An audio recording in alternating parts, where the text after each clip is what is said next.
This Ironman prep is going to look different than the previous one did. That's a given. But I have this internal pressure and drive and calling that this is what I need to do next to maintain momentum, personal growth, ambition, accomplishment, success.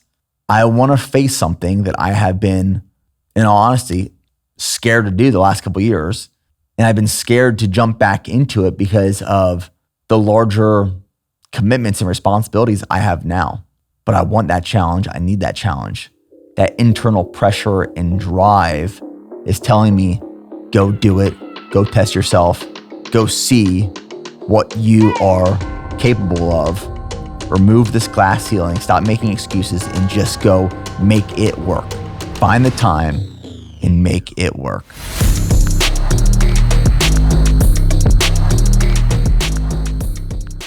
What is going on, guys, and welcome back to another episode. We just wrapped up a lot of projects here at BPN and in my personal life. We moved into our new HQ. We moved out of our existing headquarters. We hosted the Go One More Ultra on the Bear Ranch, which was a huge success. We launched and released a new product being GUNM Sport Plus. And then my book that I've been working on for the last 2 years has been published and released. That went live June 24th, 2025. So a lot of big projects that we have collectively been working on for a long time have been wrapped up and are wrapping up, and it feels really good. And I've had the opportunity the last couple of weeks to reflect on a lot of the things that we've been working towards and have finished. And a lot of those have been huge accomplishments, a lot of success. And there's 5 things that I want to talk about today that I believe, and this is a working title right now. I'm not exactly sure what we're going to title this episode, but it's 5 things that I believe you must start doing right now in order to win, to succeed, to achieve, to accomplish. And sometimes when I'm on my morning run, and this happens very often, almost daily, I run with my phone because if I'm listening to a podcast, I need my phone to listen to that podcast. And I carry my phone in the event that my wife needs to get a hold of me. If my kids are waking up, they're, the apps that monitor the kids while they're sleeping, I'll get notifications. And it just gives me a sense of ease and comfort knowing that I am accessible to my family when I'm out on my morning run early. And when I'm running with that phone in hand, if something pops in my head, I will mid-run pull my phone out, pull my notes app up, and write down something that I want to talk about on an episode, a video that I think we should create or film, a business initiative, a conversation I have to have with someone. I just take notes all the time. My notes apps in my phone are just filled with all of these ideas. Sometimes I get back from these runs, I look through my notes and I think to myself, what was I thinking? This makes no sense. Because when you're on a run or you're exercising, dopamine is being dumped, your emotions are all over the place. Sometimes in the moment, what seems like a good idea is not a good idea afterwards. But oftentimes or sometimes, I think of the most creative ideas, initiatives, perspectives, thoughts, and I write these down so that I don't forget them. There have been runs where I don't have my phone with me, and I will repeat that thing in my head over and over and over again until I get back to the house so I can write it down so I don't forget. What your mind does during exercise, during moments of solitude, deep thought, game changing. And for me, that is that morning run. So the 5 things that I'm going to talk about today are things that I've thought about on recent runs in the morning, and I have wrote them down in my notes app on my iPhone. And I want to riff on those a little bit because I think they're very meaningful. And I have to give credit to the Founders podcast. I've given credit to the Founders podcast many, many, many times before. But for me, that is my go-to favorite podcast. It's hosted by David Senra. If you are a high performer, if you're a business owner, if you're an entrepreneur, if you're an athlete, if you're a creative, I believe this is and should be one of your go-to podcasts. It's so impressive. And it's not just noise. It's not just busyness. It is value, and there are very clear takeaways. And a lot of this episode that I'm going to talk about, these 5 things, have been inspired and sparked by some of the episodes from Founders by David Senra. Specifically, this is one episode I think you guys should go listen to. It's episode 384 on Ken Griffin. So I wanted to give credit to David Senra of Founders because there's a lot of inspiration in the things that I'm going to discuss from some of his episodes, specifically number 384. Before we dive into the meat and potatoes of this episode, I got to talk about our summer sale. We only do 2 sales a year here at BPN. That is our summer sale, and that is our Black Friday sale. This episode goes live July 7th. Our summer sale is July 7th and July 8th. So it's today. If you're listening to it on release day, it kicks off today, 10 a.m. Central Standard Time. It is 20% off our entire website, 20% off a subscription. So if you lock in a subscription, it is 20% off for life until you cancel that subscription. The first 10,000 orders that come through over $99 get a free camo CLE BPN Going More endurance hat. These hats for us absolutely crush. We have the red CLE hat, we have the black CLE hat, and now we have this custom camo. The custom camo was developed by CLE exclusively for BPN. And under the bill, it has one more written on it. The first time I ever wrote one more, this is the founding story of Going More. The first time I ever wrote one more on the bill of my hat, we took that photo, we scanned it, and we printed it under the bill of this camo Going More CLE cap. So the first 10,000 orders over $99 get a free hat thrown in their order. And we're launching a new flavor of whey protein. It is salted caramel. It is absolutely ridiculously delicious. It is naturally sweetened. It is so good. We are really proud of all of our flavors, especially our whey protein flavors. We crushed this one.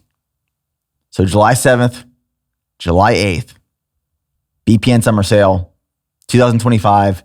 If you missed this sale, we don't have another big sale, site-wide sale until Black Friday in November. Only 2 sales a year. So take advantage of this if you are interested. And the last thing I want to bring up before I get into this first point,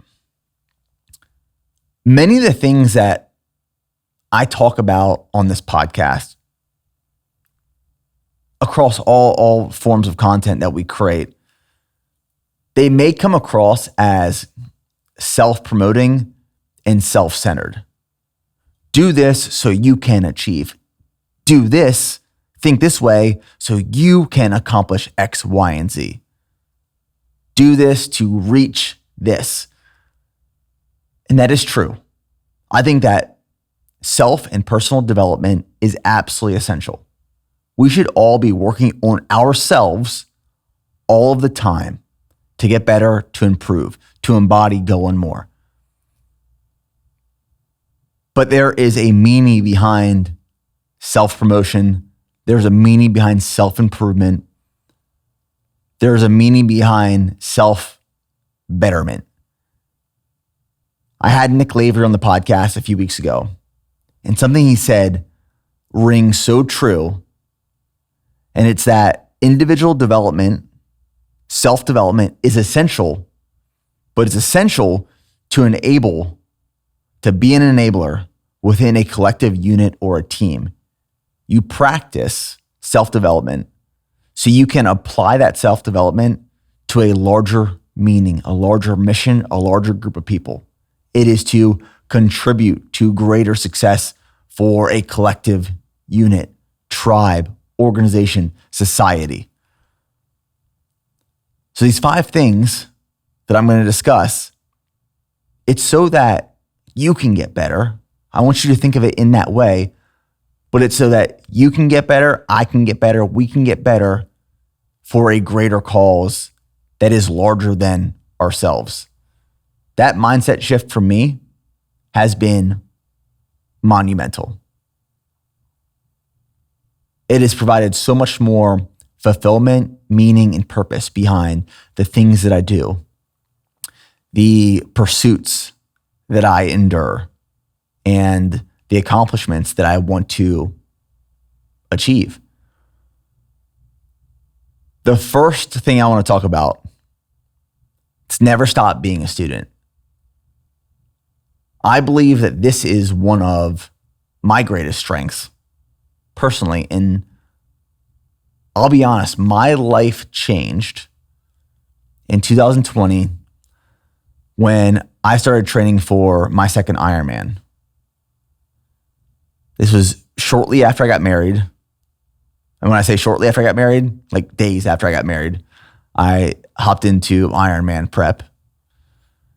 And I was going to do Ironman Texas, but this was during the pandemic. All of these Ironmans got canceled and shut down.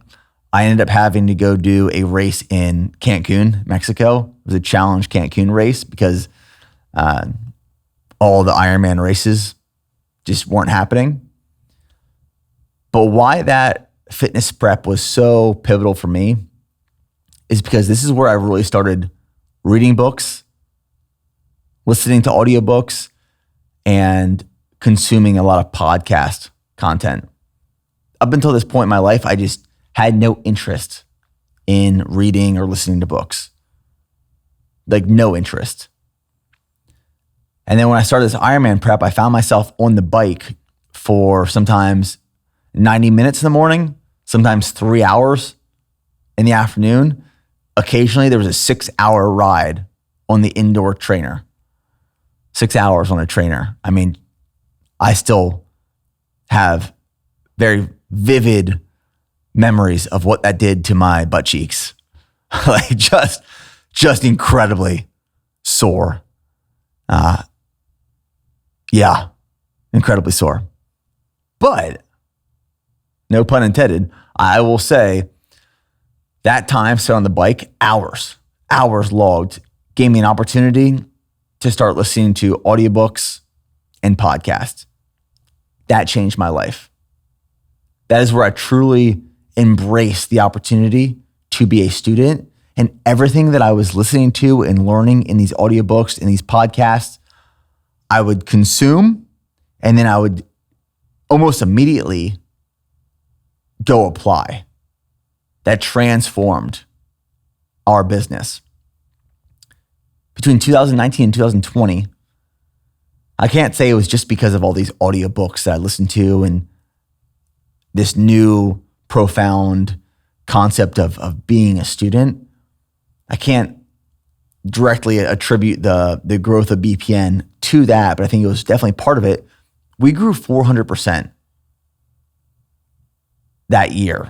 I mean, we went from like 4 million in revenue roughly to about 22 million in revenue with just about the same size team.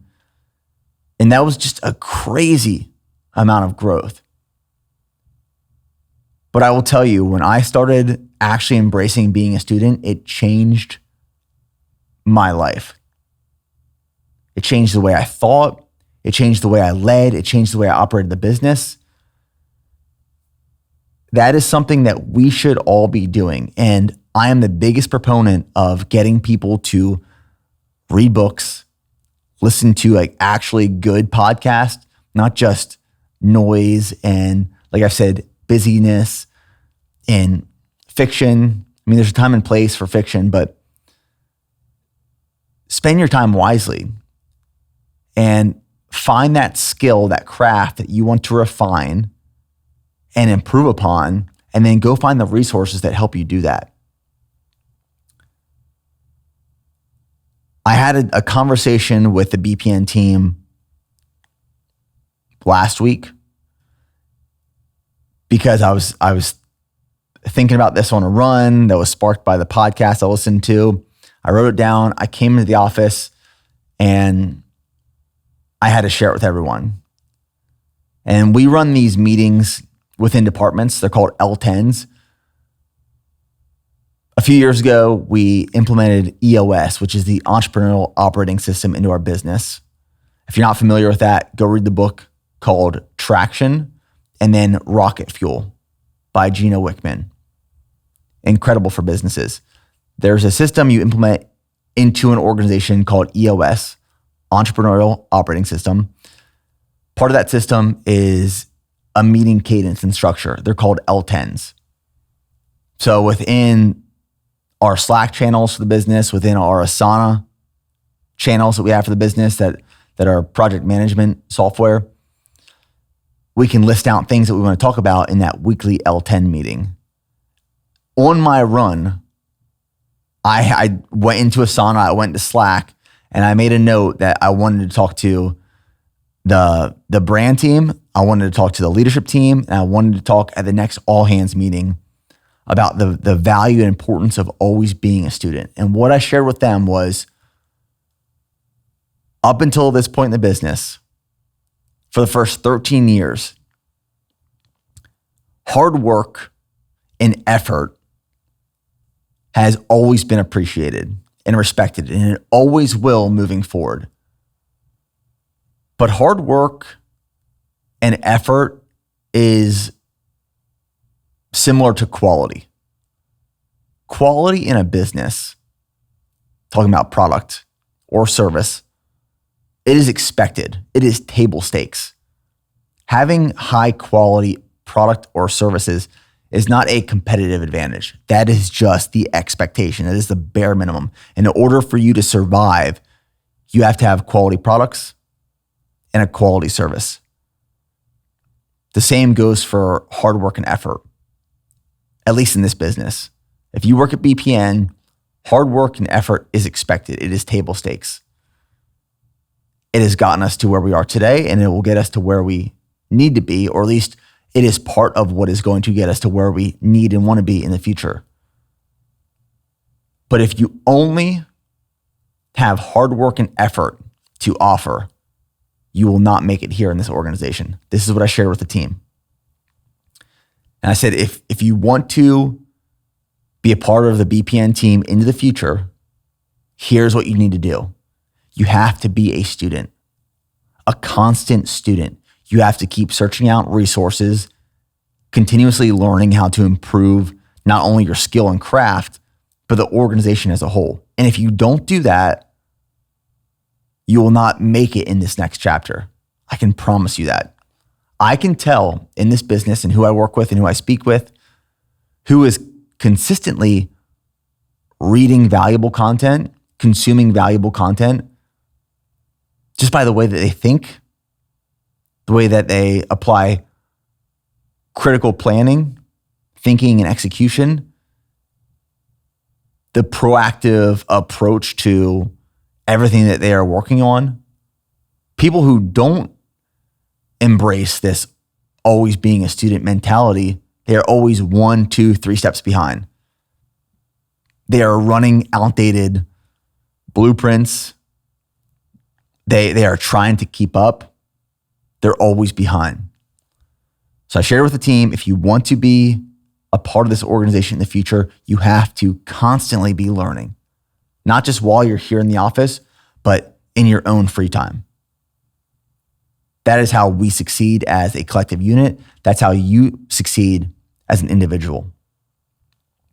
And to learn is much more than an ability. It is a willingness. Winston Churchill once said, "I am always ready to learn, although I do not always like being taught." There has to be a humility aspect. You have to remove ego to recognize that you don't know everything. There's a lot to learn. Even though you might not like being taught and corrected, that's okay. You must always be willing to learn. To learn is much more than an ability. It is a willingness. And what being a student does is that it maintains and generates momentum. I was thinking about this on my morning run today, and I wrote this down in my notes app. It's easier to maintain momentum once it's started than it is to generate that momentum from the start. If I think about starting a business, people used to ask me and still do ask me, where do I get started? It's a really hard question to answer because it's so unique and different for everyone. Where do I get started? Typically, once someone gets started and they start gaining and generating some momentum, that momentum is going to guide them to what has to be done next. But oftentimes, before you get started, it's where do I get started? What do I do? What do I begin? If I think about right now in this business, after building for 13 years, I have and we have a lot of momentum. That momentum will die very quickly if we stop learning and we stop consuming valuable content and we stop being willing to be a student. That momentum can shut off tomorrow. I've learned and recognized that this momentum will keep building and building and building. It's like a snowball that starts at the top of a hill and it rolls down and it becomes larger and larger and larger. That momentum will continue gaining as long as we feed it information. Be a student. If you want to maintain momentum, you have to be a student and you have to continue learning. That might be one of the greatest hacks along with consistency. Be a consistent student for your entire life, and it will take you to amazing places. You will accomplish remarkable things. I promise you. The second thing I want to talk about is to embrace adversity. I love this saying here. And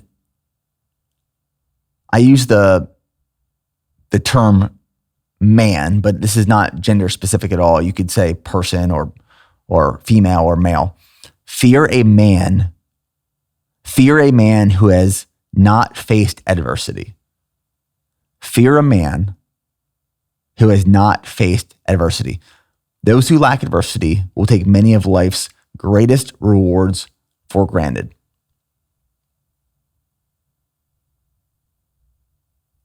I have learned so much through failure, and that probably sounds cliche, but I've also learned so much from other people's failure as well. I was listening to this Ryan Holiday podcast a few days ago, and he said something that really stuck with me. Again, I was on a run. I wrote it down in my notes app. He said that it's important and valuable to learn from your own personal experience, but to embrace the learning from other people's experience and their adversity as well. He also said, and this was quoted in a Medium article by Ryan Holiday, who Ryan Holiday is a great author. He studies the Stoics.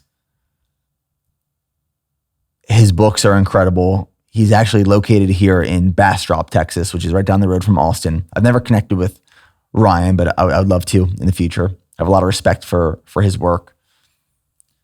He said, any fool can learn by experience, the saying goes. It's vastly preferable to learn from the experiences of others. This is what mentors are for. They've been where you've been. They've done what you've done. They've made mistakes that you don't have to make. This is what books do as well. Again, going back to constantly being a student and reading. They allow you to benefit from the experiences of others, successful and not so successful, happy and deeply broken people alike. My whole life, I've sought out that kind of advice, explicit and deduced. I've benefited from being pointed in the right direction and warned when I was heading in the wrong direction. I've picked up lessons in the books that I've read. I've highlighted and printed out passages of advice that I've tried to live by. We can learn a lot through our own personal adversity, but some of us, and it's all relative, some of us have gone through more or less adversity, hard times, struggle, obstacles than others. And sometimes I've met people who have gone through a lot of adversity and they position themselves as the victim and they don't view it as an opportunity to learn and grow from. That is one approach, that is one take. I'm not here to judge, that's just an observation. I've also met people who have gone through a lot of adversity. And they've grown from that situation and come out the other side with a new perspective on life and the opportunity they've been provided and what they're going to do with that adversity. Mitch Amons is a great example of that. I just had Mitch Amons on the podcast recently, and Mitch is an incredible person, but also an incredible athlete. He's a 2:16 marathoner. He runs here in Austin, Texas. He's a BPN athlete. Mitch struggled with addiction for, I believe it was 7 years. His story is extremely inspiring, but like a hard heroin addiction. Overdosed multiple times, nearly killed him. He got over that addiction. He is now recovered, and he is one of the most positive people to be around. He's having the greatest success in his professional career in real estate and just crushes his athletic endeavors. He's been through a lot of hard times, struggle, obstacles, failed rehab attempts. He has faced adversity, but he's grown through that. I'm not saying you have to go search out adversity to be a strong person,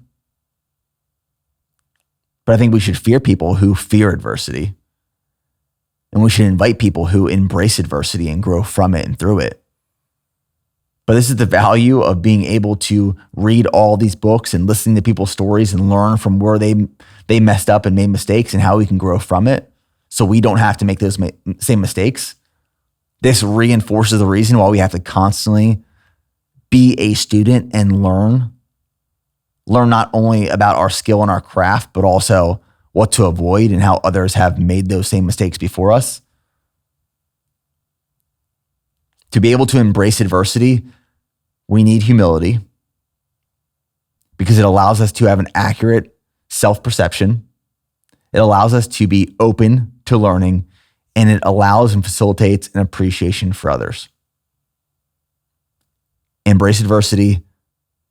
Fear a man who hasn't faced adversity, but also fear a man who fears adversity and doesn't grow from.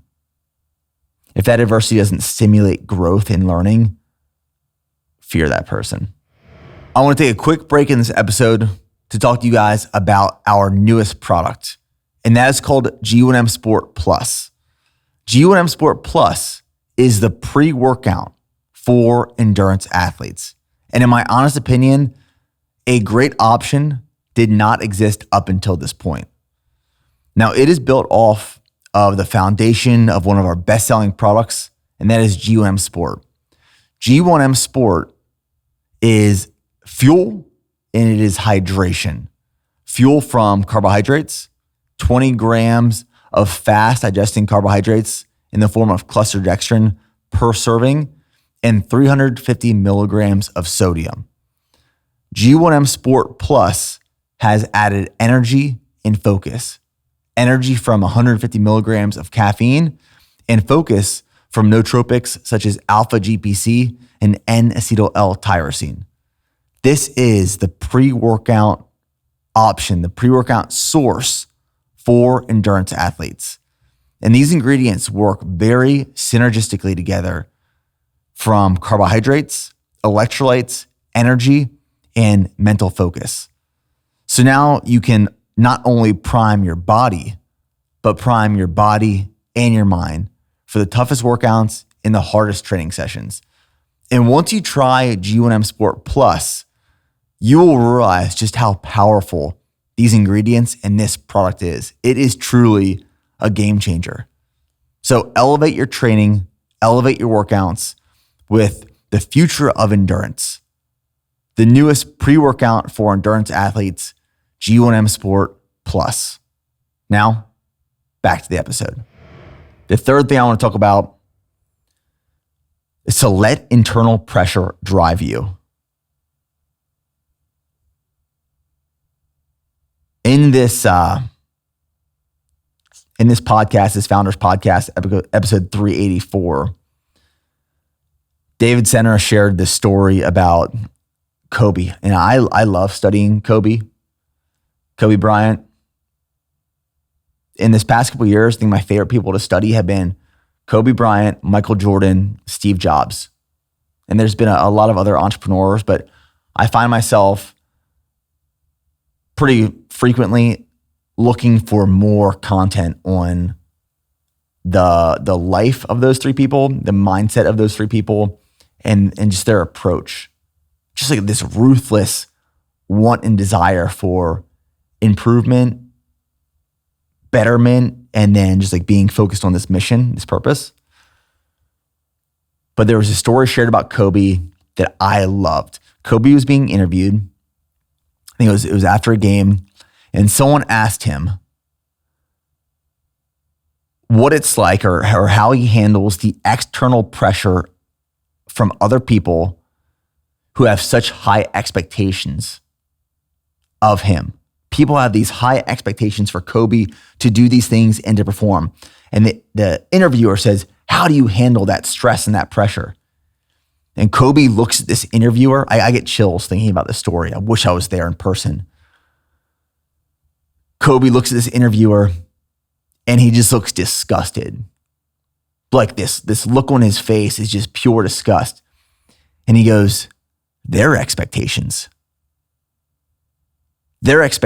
are so much lower. I'm paraphrasing here, not exactly, but their expectations are so much lower than my expectations for myself. The standard that Kobe, and I'm sure it's the same for Michael Jordan and Steve Jobs and a lot of these other great athletes and entrepreneurs and leaders, the standard and the expectations they set for themselves is much larger and greater than the expectations of other people that they have on this said individual.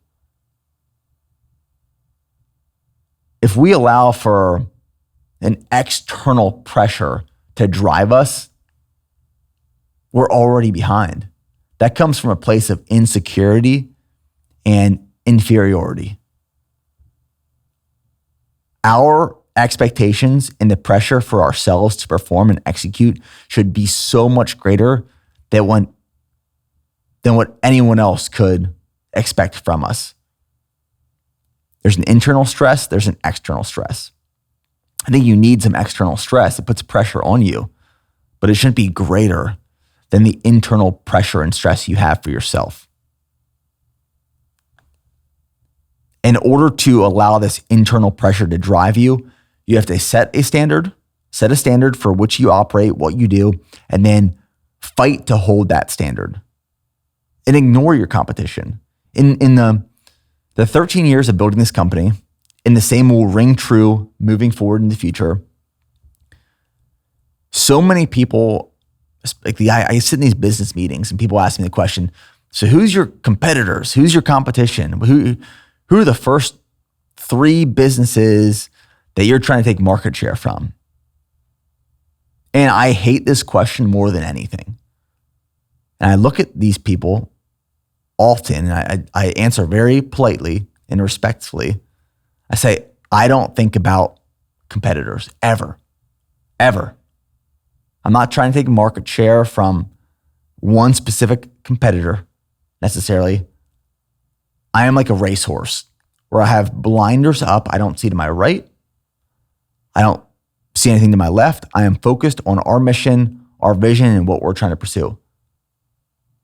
My peripherals are open.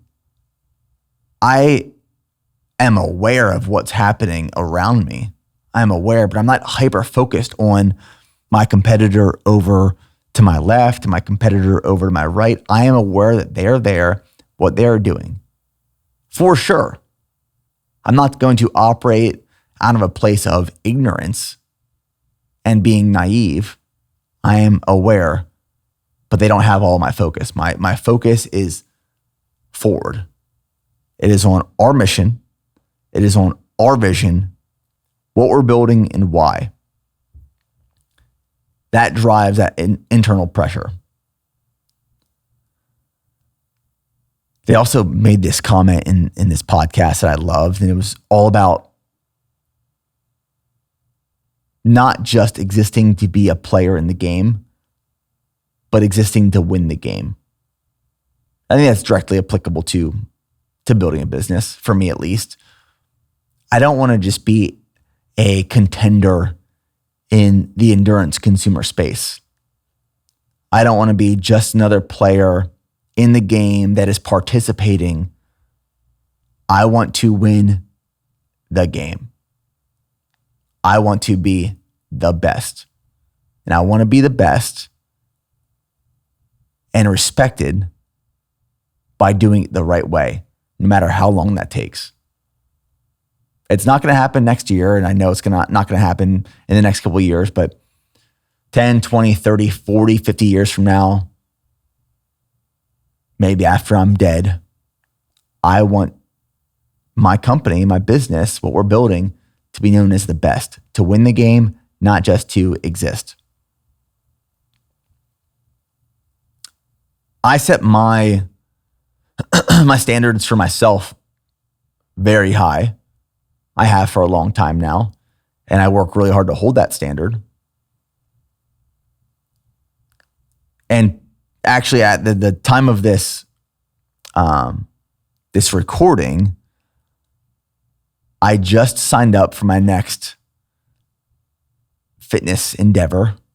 And at the time of this release of this episode releases July 7th, my prep officially starts the day this episode is released, July 7th, for our next race, which is November 16th.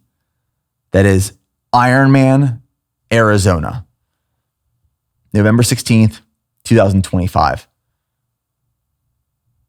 And as I mentioned in the beginning of this episode, we just wrapped up and are wrapping up a lot of projects. And we've accomplished a lot of things the last couple months. And it's time for a new target.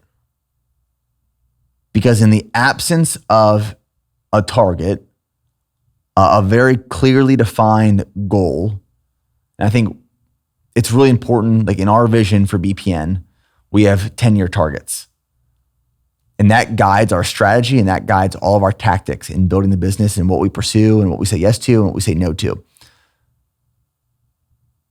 But I believe you also need these short-term and shorter-sighted targets, much shorter than 10 years. For yourself personally, and then for the collective unit of your business, your family, or your team. I just wrapped up a bunch of these projects. I needed a new target.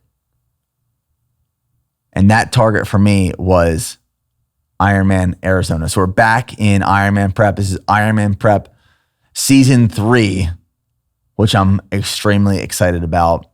We'll be documenting the whole journey over the next couple months to November 16th. And it wasn't because of an external pressure that I had on me to do an Ironman.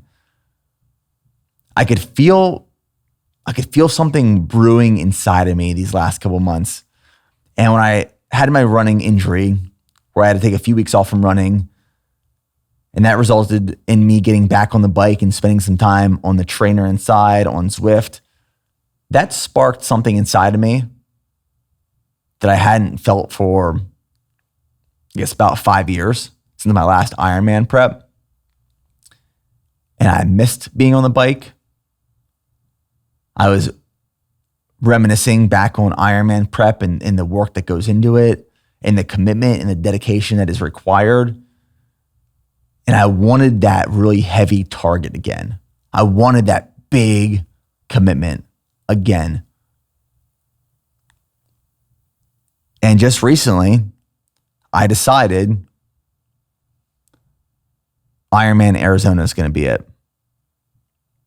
And I'll be honest, the thought of going into an Ironman prep the last couple of years has been there slightly here and there, but I've always resisted that temptation based off the other life responsibilities that I had, and I still do have. My business is much larger and much more demanding than it was in my last Ironman prep in 2020, 2021. My family is larger. I now have 2 kids that I didn't have in my last Ironman prep years ago. My personal responsibilities are greater. My professional responsibilities are greater. And for the last couple of years, I've resisted that temptation to go back into Ironman prep because I love that training. It's exciting. It's different. It's broad. It keeps you very engaged. And at the same time, I love the content that we create around it. I love what it does for our community, the inspiration that it sparks, and what it does for the business. There's so many reasons that an Ironman training block just makes sense for me from a professional drive as well as a personal drive.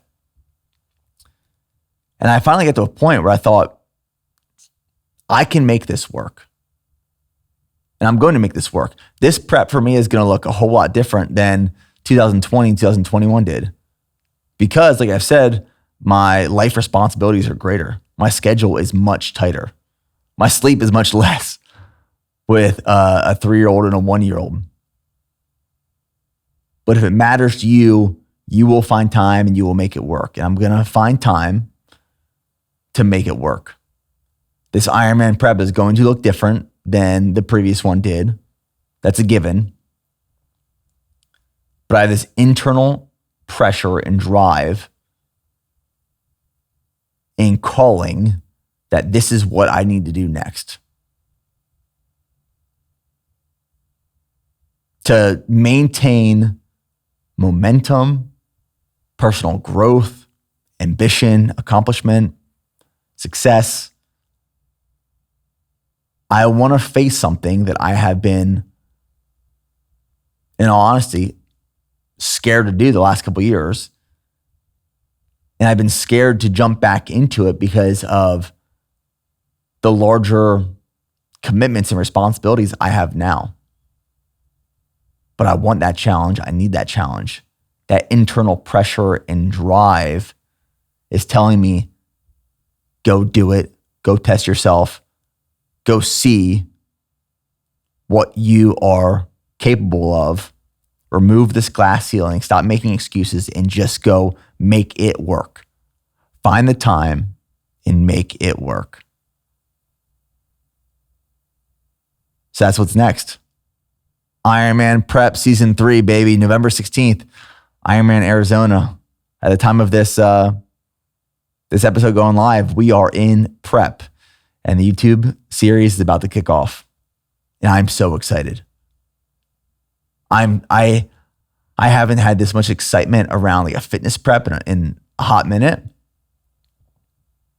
And it's hard to explain. I'm just excited. I'm really excited for it. The fourth thing that I want to talk about is the importance of being a leader that listens and sets the conditions for others to succeed. I've had this mindset shift. There's actually a book by Erwin McManus called Mind Shift that I highly recommend. And I think I meant in my notes to write mindset shift, but I wrote mind shift because of that book. There was a mindset shift, a mind shift over these years from what can I do to grow my business? What can I do to grow my business? To what can I do to help other people contribute to growing the business? How do I be the leader that listens and sets the conditions for others to succeed? It's not what can I do, what can others do, and how can I help them do that? That mindset shift has been huge for me. You don't always have to be the doer, but you can be the facilitator. And there's so much reward that comes from that. Part of that is removing your ego, eliminating your ego, and having the humility to realize you can't do everything. And a lot of people are going to do it better than you, depending on what that thing is. And to be honest, I've learned this just from years of working with people and leading people and making the mistakes and growing a business. 13 years is a decent amount of time to learn a lot of these things. And I recently came across this individual named John Gordon, and he has this quote that I shared in a recent YouTube video that I really enjoy. And it says, "Great leaders don't succeed because they are great. They succeed because they bring out the greatness in others." That is my North Star for the vision of myself, for the future of my involvement within BPN, within my business. My job as a leader, my job as the CEO, is not to succeed just because my actions are great and they contribute to the success of the organization. My job is to facilitate success and growth by bringing out the greatness in others. How do I set the conditions for others to succeed? And a lot of the times, this is just listening to people. Actually, really listening to people. People want to speak. People have things to share. People want to be heard. It is a leader's job to actually really listen, consume, digest, and then respond and make a plan. It's not a reaction, it is a response. This might sound ridiculous, but this is the way that my mind works. We just moved into this new HQ, right? And when we got in here, we hired a design agency to help us add some design elements to this space, which they did an incredible job with. But it's 76,000 square feet. There's a lot of white walls to be filled still. When I walked in day one and everyone was at their offices or at their desks and working, the biggest thing I realized is there's white walls everywhere. We came from a headquarters that we were operating out of for the previous 5 years. And over those 5 years, we painted walls, we added murals, there was shiplap and accent walls everywhere. It just was very creatively inspiring. You could feel the energy when you walked in. And when we occupied this new space, the energy felt kind of dead. It felt very commercial. It felt very creatively uninspiring, to be honest. And I thought, if I want this business to succeed, I need people to show up here every day inspired. I want it to be a place where they show up and they can feel the energy from the walls to the smells, to the sounds, to the sights, to all of the things should bring energy and life to them. I am all about creating an environment that is conducive to success. That has been my mission the last couple of weeks since getting into this building. I've had mural artists coming out. I've been working with a designer here in Austin, Texas. Her name is Britt Wheeler. She's been incredible. We've added plaster walls. We've painted ceilings. We've added wood accents, shiplap, slat walls, all of these things. Because the way that my mind works and operates is I need this place to feel like BPN. I need this place to be leaking creativity and vision and success. So when people show up here, they understand, okay, this is the energy we got to bring. This is the standard. Let's run with this. Let's build. It is my job to set the conditions for others to succeed. And part of that is the environment in which they work. That's why we've invested so much money, time, resources into the private gym we have here at HQ. It's a 9,000 square foot private gym for the team and employees. We have a sauna. We have cold plunges. We have a beautiful break room. We get food delivered every week for the team. So we provide free lunches by Snap Kitchen. So there's pre-prep meals, there's prepped meats. We do team lunches every other week. We bring in, like this past week, we brought in Chase Fishback to cater barbecue for the team. We had ribs and spatchcock chicken and tri-tip and all the sides and fixings. I believe if you invest into your people, you invest into the environment, their experience, the culture, that is a huge component for success. But it's a leader's job to listen and set the conditions for others to succeed.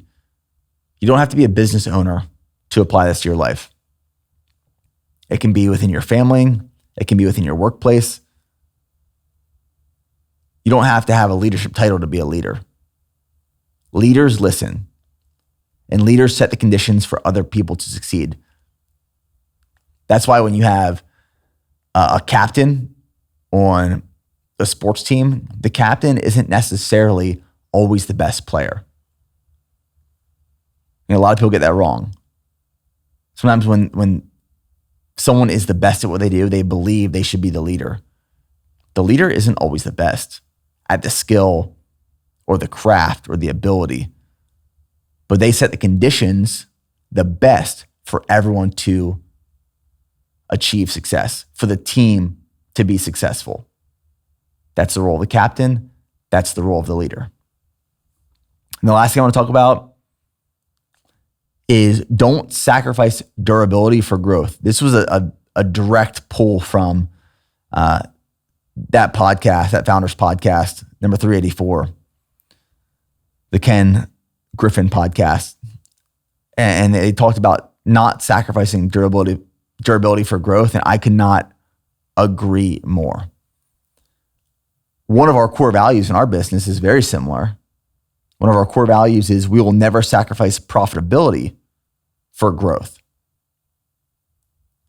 There's some business models, and this is not the way that BPN was built, but some business models, they have an idea and a concept, and they go out and fundraise through venture capital or angel investors.